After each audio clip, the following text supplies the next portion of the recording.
इंदोरला असताना आम्ही लग्न केलं होतं. त्याने तिथे काहीतरी फ्रॉड केला आणि तो आता इथे निघून आलाय. आणि मला तुम्हाला सांगायचं होतं, लपवायचं नव्हतं, पण नाही सांगू शकले. आपल्या बाळाची शपथ. रणवीर राजे खोटं बोलते ही. तू सांग ना खरं काय झालंय ते. अभय, रणवीर मी खरं सांगतेय. मला माझ्या जीवाची काळजी नव्हती, पण माझ्या पोटात असलेल्या तुमच्या बाळाची काळजी होती. रणवीर राजे, ही नताशा माझी होऊ शकली नाही तर तुमची काय होणार? हिने मला फसवलं, तुम्हाला देखील फसवू शकते. तुमच्याकडून पैसे उकळण्याचा प्लान या नताशाचा होता. ही मला पोलिसांपासून वाचवणार होती. म्हणून हिच्या पोटातलं माझं बाळ मी तुम्हाला द्यायला तयार झालो. Aunty, thanks so much. खरंच त्या पबमधल्या इन्सिडेंट्स बद्दल तुम्ही आम्हाला समजून घेतलात म्हणून. राहून ना सारखा तोच विचार सतवतोय. आता तो विषय डोक्यातनं काढून टाका. परीक्षा जवळ आली आहे ना, अभ्यासाला लागेल. रणवीर राजे खूप संतापलेत. रागाच्या भरात ते बाहेर पडलेत. काय झालंय काही कळायला मार्गच नाहीये ग. सायमा, मला माहिती आहे ते का संतापलेत. का संतापलेत? मी त्यांना एक सीडी दिली होती. सीडी? ती सीडी बघूनच त्यांना राग आला असणार. कसली सीडी? अभयची सगळी माहिती साक्षीने एका सीडीवर मला रेकॉर्ड करून दिली होती. दारूच्या नशेत अभय त्याच्या मित्राला नताशाचा आणि त्याचा प्लॅन सांगत होता. अभय त्या सीडीत हेही म्हणालाय की नताशाच्या पोटात वाढणारं बाळ भैयासाहेबांचं नाही, अभयच आहे.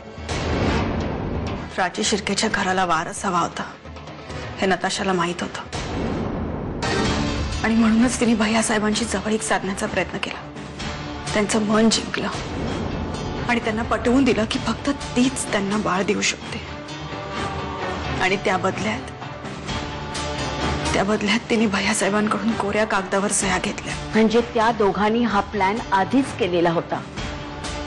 आंटी, खरंच आमच्याकडनं परत अशी चूक कधीच होणार नाही. तुम्ही माझ्या घरी आणि अंकलला ही गोष्ट न सांगून माझ्या मनात तुमच्याबद्दल रिस्पेक्ट अजून वाढलाय. खरं तर यांनी आता संतापून नाही चालणार. थोडंसं आत्मपरीक्षण करण्याची गरज आहे आणि त्याच्यात त्यांना आम्ही मदत करू.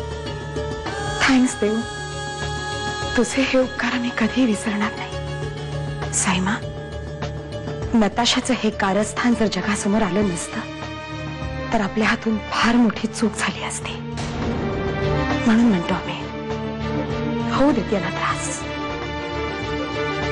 करून घेऊ देत त्यांनी संताप, पण जे झालं ते योग्यच झालं. साक्षी देशमुख, मी तुला एक फाईल दिली होती डेटा बनवून देण्यासाठी. तू ती मला एका दिवसात देणार होतीस. काय झालं त्याचं? सर, ते ऍक्च्युली 2 दिवसाचं काम आहे. एका दिवसात पूर्ण नाही होऊ शकत.